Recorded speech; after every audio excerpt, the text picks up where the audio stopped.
Anna man sa'a li akhihil muslim fi hajatin qudiyallahu ma'u lam tuqda ghufira lahu ma taqaddama min dhanbihi wa ma ta'akhkhar wa kutiba lahu bara'atan bara'atun minan nari wa bara'atun minan nifaq. Barang siapa berusaha membantu hajat seorang saudara muslim, baik sukses atau tidak sukses, misalnya mencarikan jodoh untuk temannya, padahal awake dhewe sik jomblo, tapi siap mencarikan temannya yang lain jodoh.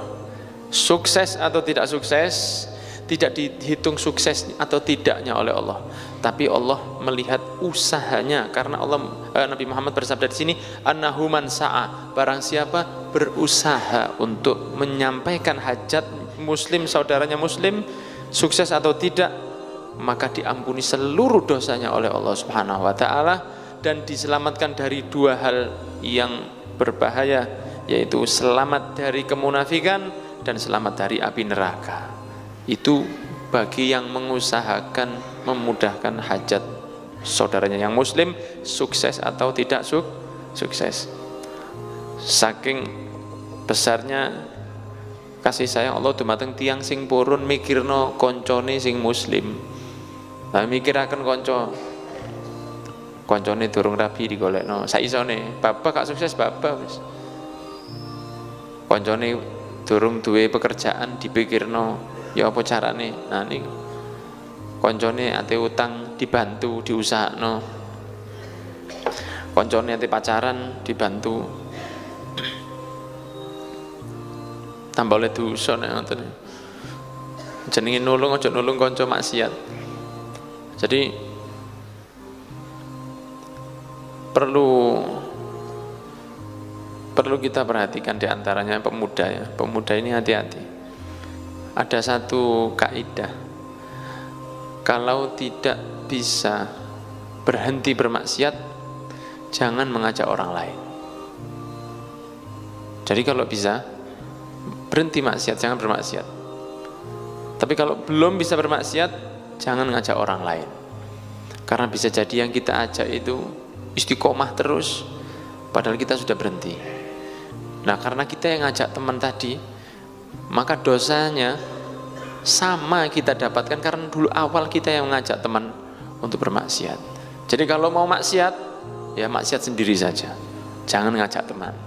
Kalau terpaksa, ya yang paling baik ya berhenti maksiat, karena kita tidak tahu, mungkin tengah-tengah maksiat kita mati. Tobat, insya Allah 10 tahun lagi saya tobat ya kalau hidup lah. Kalau innalillahi wa inna ilaihi rajiun, kalau sudah meninggal, ya, yang paling baik tidak maksiat. Tapi kalau tidak bisa, belum bisa berhenti bermaksiat, jangan ngajak orang, karena ngajak orang itu berbahaya. Bisa jadi yang kita ajak itu tetap ngelakoni maksiat ketika kita sudah tobat, maka dosanya yang kita ajak tadi akan juga mengalir ke kita yang mengajak. Jadi kalau maksiat ijen-ijen ae. Ojo ngejak konco berjamaah. Loh, sing apik iku lak berjamaah. Iya betul. Sholat berjamaah itu ganjarannya 27 kali. Maksiat berjamaah juga 27 kali lebih banyak. Hati-hati. Jadi kalau maksiat ijen-ijen aja. Ya paling baik, pasti yang paling baik tidak bermaksiat. Karena Allah sudah berfirman, wa ma khalaqtul jinna wal insa illa liya'budun. Tidaklah kita ciptakan manusia atau jin kecuali hanya untuk beribadah kepada Allah Subhanahu wa taala. Jadi kalau membantu teman itu membantu dalam kebaikan saja. Ojo sungkan nolak konco. Ojo sungkan, kecuali kalau tertindas, tertekan, ditekan, ditindas, lain ceritanya. Rasulullah bersabda di sini disebutkan, tidaklah dua orang hamba muslim bertemu kemudian yatasofahan, bersalam-salaman, wa yusalliyani ala nabi, dan bersolawat kepada Nabi Muhammad SAW, maka tidaklah mereka berpisah dari pertemuan tersebut kecuali dosa mereka sudah diampuni oleh Allah Subhanahu wa taala. Bersalaman, salaman. Tapi salamannya biasa kok. Ya, yang penting ini nempel. Kau tengok barang. Sekarang kan salamannya kan gitu ya toh. Yang penting itu ini begini, ini salaman. Kalau dua orang muslim salaman seperti ini, laki-laki dengan laki-laki, kemudian bersolawat kepada Nabi Muhammad SAW, tidaklah mereka berpisah dari tempat pertemuan tersebut kecuali sudah diampuni oleh Allah Subhanahu wa ta'ala. Diriwayatkan oleh Imam Ibn Hibban. Saking enaknya dadi wong muslim, salaman nampi konco niku lho oleh pahala. Sampai kadang-kadang niku napa remek rasane tangan nih salaman. Sing ketemu konco, Masya Allah, biasanya pengajian tapi mboten napa-napa, biasa pun salaman, mari salaman terus teko maneh maju, Bib minta foto Bib, ini salaman, oh iya pemindo sana foto spread, makasih ya Bib ya, telu, alhamdulillah, ping 30, alhamdulillah, entek dosa kula Pak, dintekno arek-arek. Wah, ini betul-betul saling mendukung dalam peribadatan. Tadi nek muslim salaman niku, salaman tok niku pun disepunten, Pak. Ya napa enake dadi wong Islam. Niki damel wong muslim niki. Sekarang Rasulullah bersabda di riwayatnya, "Ma min muslimaini." Wong loro muslim. Makanya di antara bedanya orang yang mengucap la ilaha illallah dan tidak mengucap la ilaha illallah, bumi langit. Jadi jangan pernah mengatakan apa artinya sebuah ucapan. Oh, sangat jauh. Seseorang yang mengatakan la ilaha illallah Muhammad Rasulullah, dia berhak dapat surga. Yang tidak mengatakan, dia tidak berhak. Seseorang yang mengatakan la ilaha illallah Muhammad Rasulullah, kalau kena cobaan itu untuk membersihkan dosa-dosanya. Jalan di jalan kesandung, diampuni dosanya oleh Allah Subhanahu wa taala, kecuali kalau dia kesandung dan menyebutkan beberapa anggota kebun binatang. Kalau dia kesandung dan sabar, diampuni dosanya oleh Allah. Tapi kalau yang tidak mengatakan la ilaha illallah Muhammad Rasulullah kesandung, ya apes, tidak diampuni dosanya karena kesandung. Jangan pernah mengatakan la ilaha illallah Muhammad Rasulullah itu hanya sebuah ucapan, dan itu yang kecil.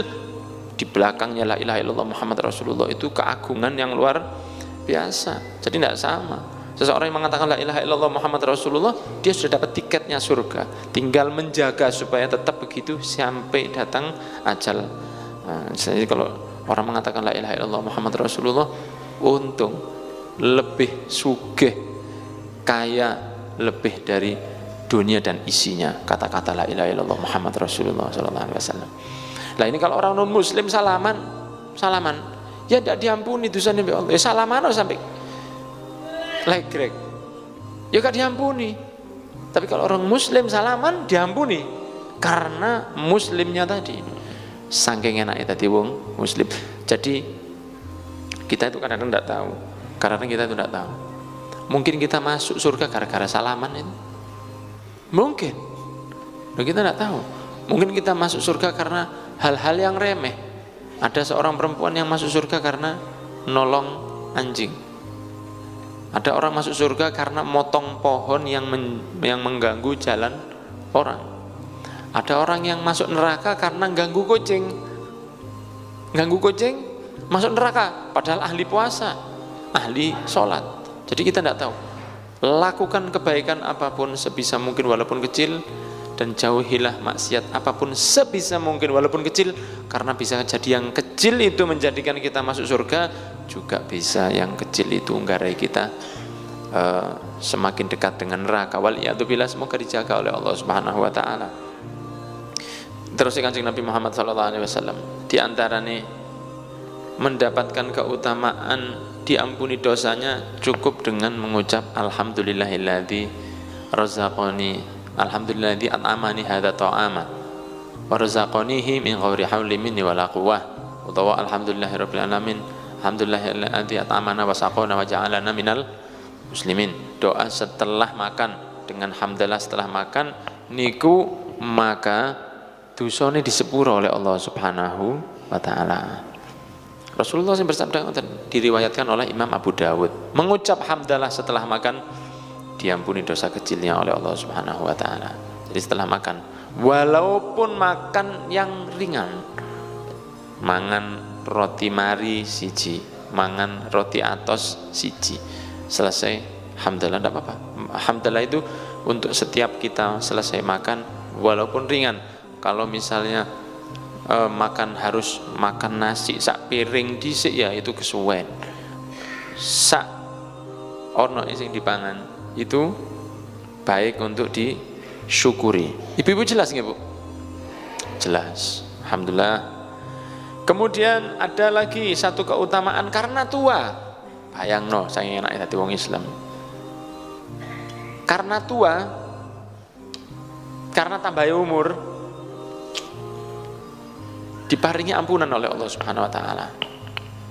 Padahal tambahan umur itu bukan dari kula panjenengan. Tambahan umur itu kan dari Allah. Sopo sing nambah umur? Ada di Surabaya bakso tambah umur namanya. Ya wis jenenge tok. Mas yo mangan nek wayahe ajale teko yo mati. Namanya bakso tambah umur. Ono Surabaya.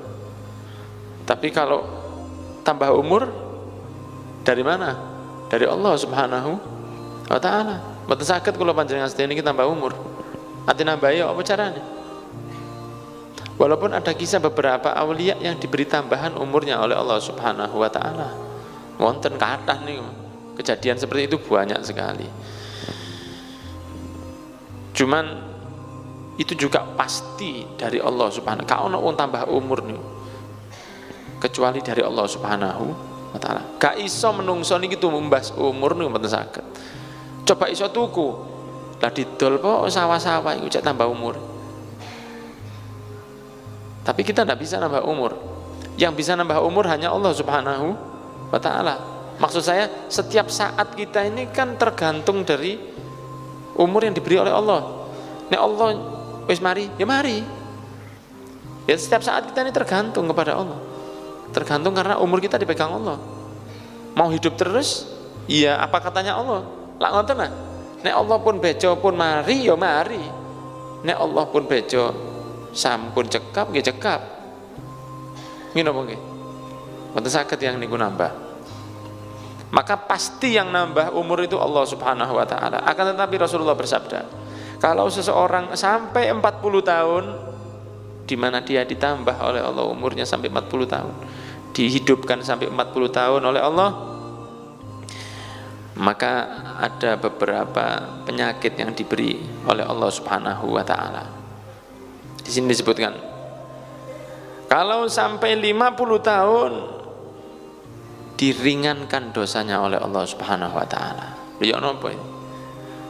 Yang nambah umur Allah, yang meringankan dosanya Allah. Gak melok apa-apa, Pak. Wis kari mangan turu salat. Ditambah umurnya dikurangi dosanya oleh Allah. Fa idza balagha sittina sanatan, kalau sudah mencapai 60 tahun diberi hadiah oleh Allah semakin dekatnya dirinya kepada Allah Subhanahu wa taala. Dicedhek nang Allah. Awake dicedhek nang Allah Subhanahu wa taala. Fa idza balagha sab'ina, kalau sudah sampai 70 tahun dicintai malaikat. Dicintai oleh ahlus sama, dicintai oleh makhluk yang ada di langit. Para malaikat didoakan, dimintakan ampunan, didoakan oleh malaikat. Hanya karena umurnya ditambahi Allah sampai 70 tahun. Fa idza balagha 80 sanatan, kalau sampai 80 tahun uthbitat hasanatuh wa muhiyat sayyi'atuh, ditetapkan oleh Allah pahalanya, diampuni sedaya dosane. Hanya karena ditambahi umur. Fa idza balagha 90, kalau sampai 90 tahun ghafarallahu lahu ma taqaddama min dhanbihi wa ma ta'akhkhar, diampuni seluruh dosanya oleh Allah Subhanahu wa taala. Wa summiya asirallahi fi ardih wa syuffi'a li ahli baitih, dan diberi nama, diberi julukan tawanan Allah yang ada di bumi. Tawanannya Allah yang ada di bumi. Sebetulnya itu miliknya Allah, tapi di bumi wong iki sian. Sebetulnya ini sudah bukan tawanan jelek ya, kesayangannya Allah Subhanahu wa taala. Tapi yang masih ada di bumi.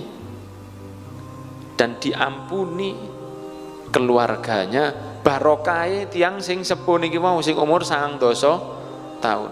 Apa ya umur pinten? Pinten? 8 dosa pitu. Insyaallah panjang umur. dosa pitu Pak niki Yai syukur saking Lok Jati. Dadi ping 3 kula. Nah, niki berarti Yai syukur niki sudah masuk yang diampuni semua dosa, diampuni dosanya dan ditetapkan pahalanya. Dan jenengan nggih ngoten insyaallah. Yang tambah umurnya cobaan itu biasanya masuknya mulai umur 40, tapi semoga gak dicoba sing nemen-nemen. Wis pilek dulu waras. Oh, aku cobaan ya Allah. Siap aku. Aduh, jangan nantang pangeran. Ya, kalau tidak dicoba itu tidak mungkin. Mungkin tidak dicoba, tidak mungkin. Wow, gak tahu dicoba belas, ya iku cobamu. Saya tidak pernah dicoba mbek pangeran. Wah, lancar kabeh, ya iku cobamu. Kon iling pangeran apa gak? Iya, lali. Iya.